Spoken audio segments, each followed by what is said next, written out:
it doesn't sound very plausible to say that mental ill health comes about as a result of us being given an identity, that this is the causal mechanism that results in mental ill health. It doesn't make an awful lot of sense when we first hear that, probably. But what we don't realize is there's a hell of a lot more to this business of having an identity than we imagine. We don't really ever think about it very much, I don't think. It seems so natural for us to talk about having an identity and what our identity is, and to live on the basis of whatever that identity is. So naturally we don't see it as being a cause of mental ill health. This type of thing goes on in society so much, it's so insidious, we think nothing of it. It's essentially a kind of an abuse, but when all we know is a particular kind of abuse, we certainly don't see it as abuse.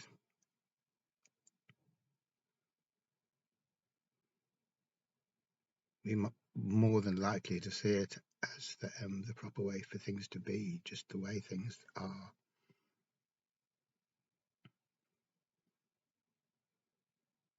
It starts off very young. We could think in terms of, just to make it clearer what I'm trying to say, in terms of insults, because an insult is a very clear example. Being insulted is a clear way in which to see that we have been given an identity in an abusive kind of a way. So when I was at school, I remember the type of words the other kids would use if they wanted to get at somebody or show their derision for them. There would be a particular vocabulary which no doubt is different now and would be different in different places, different parts of the world, but the whole point of the vocabulary is to designate the insulted person, or the kid who's been insulted, as being completely worthless, completely lacking in anything at all that would make them worthy of any respect. So when I was at school, everyone used to come up to you and they'd say, "Oh, you're a mong," or "You're a spastic." You're a mong, you're a spastic, you're a spastic, you're a mong, and other things along similar lines. And whatever the derivation of these terms of insult, and that is secondary importance, really. To the kids, what that word signified was someone, if you are a mong or if you are a spastic, then you are deserving of nothing but contempt. That's the whole point of it, that no one was thinking anything more than that. So someone comes up to you and they say, "Ah, you're a mong." Then they walk off again, having delivered that insult. But the weird thing is that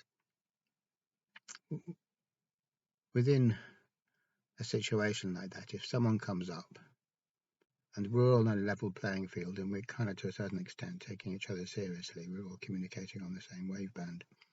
If someone says that, it's not just that they're saying something, because we're also taking it on board involuntarily. So for that split second, we are being given an identity. We are being given a Hmong identity, or whatever. And that identity has been given to us, and we are accepting it. And that's why it feels bad, because for that moment we're being made into this identity, which automatically disqualifies us from the human race and makes us the object of infinite contempt and disgust, etc., etc., etc. So that doesn't feel good. But the curious thing is that the reason the insult hurts, any insult hurts, is because at that particular point in time, we are trapped in that identity. We are made to be that identity. Now, chances are it probably doesn't last very long. It may only last for as long as the encounter takes. But it may last longer. You could be carrying that around for hours later, days later. And when the insulting process is more insistent and repetitive and systematic, then that identity can last for years and years and years. It can last for an awful long time. It just depends how much effort that the person who's insulting, the abuser within this context of the word, the abuser is putting into it. Generally, as I recall, there wasn't that much effort put into it. Forget about it after a while and do something else. So, but then also, as always, there are instances of people who are particularly singled out and targeted, possibly because they have more vulnerability in the sense that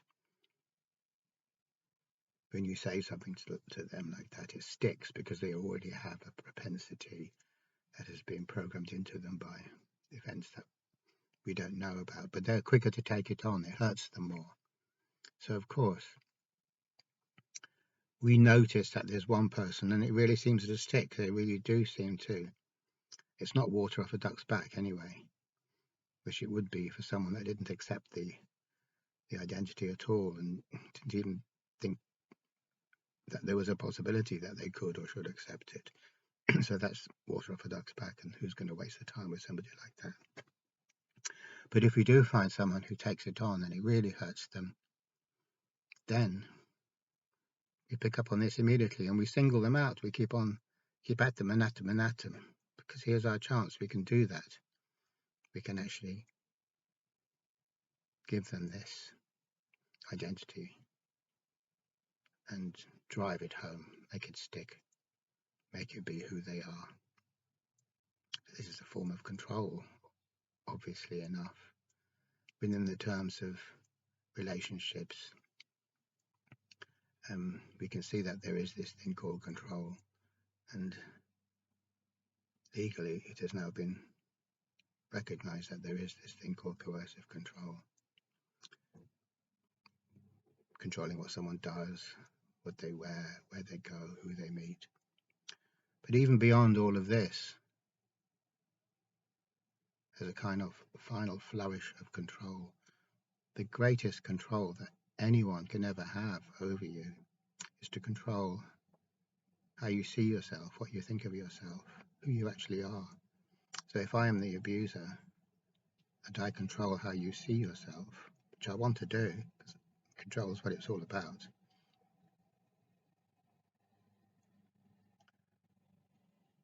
then that's pretty much the ultimate, really, because obviously if I control how you see yourself, the way that I'm going to control you to see yourself is not going to be a nice way. That's what I want. I'm not trying to make you feel good. I'm trying to pass on my pain to you. I'm not trying to in any way empower you or make you feel good. So if I can control you so that you go around thinking that you are this person that I repetitively say you are, or get you to believe that you are, that's my job done. I don't have to be following you or monitoring you. I really have done it. And that's obvious enough. We can clearly see that that is frighteningly abusive. It opens a whole new door on what we might have understood as abuse. But my point is really to say that this is, in a less dramatic or visible way, this is what happens to us in society anyway. We're given an identity that sticks with us. Now, it's not an obviously abusive identity. It's not like everyone runs up to us and school and says, you spastic. They might do, but the teachers generally don't do that. And then we go to college and university and all the other facets of society that we interact with. And it's not done like that, so it's invisible, but it is done all the same. We are given an identity all the same. We're told who we are. And furthermore, this is a two-way process, because I want to know who I am in a kind of a way, not necessarily in a deep philosophical way. I just want to know who I can be so that I can be it and actually be somebody, and therefore take part in this big game of society. I have to have a part.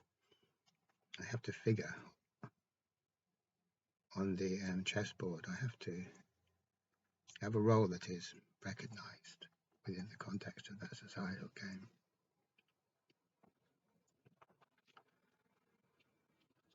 So I'm very keen to have an identity. I'm shopping for one, and society is selling them. So what's going to happen? I'm buying, and society, or the collective of us, is selling. So what's going to happen? I'm going to end up with an identity.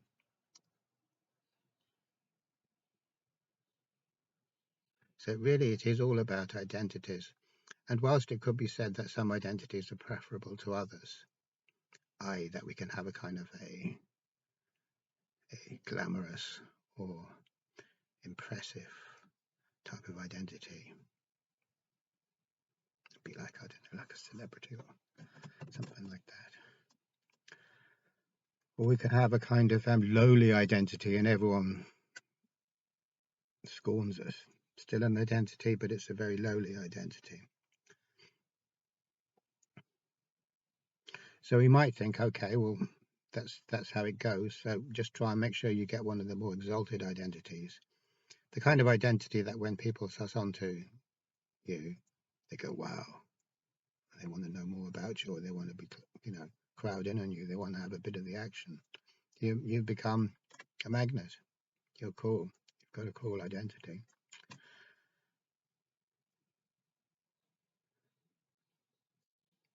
But that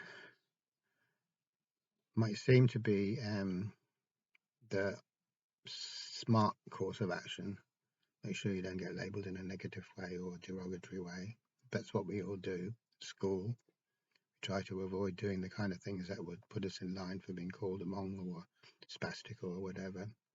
And we try and do the other things that will kind of build up our profile. And then we, having learned it in the school playground, we go on and we carry on learning it in wider society.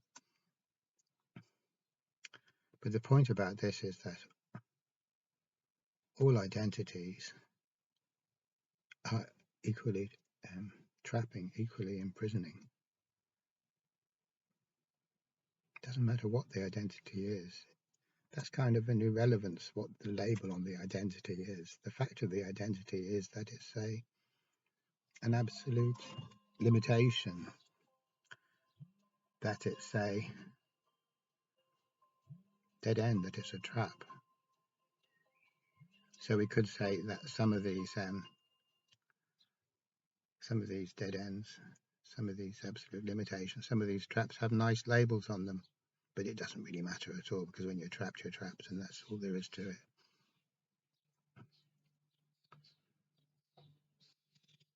So then we could say, are we really trapped? Suppose I have a great identity that gives me an awful lot of prestige and mobility and opens a lot of doors to me. I could do loads of things. How am I trapped? I can do what I want. So many doors have been flung open to me. People are happy to facilitate me. But that's a trap, because who is being facilitated isn't me, it's the identity. So the identity has a field day. The identity has what it wants, can do anything it wants. So then it becomes an identity that can fulfill itself, or try to fulfill itself. But that identity still isn't me. So it's no good to me at all.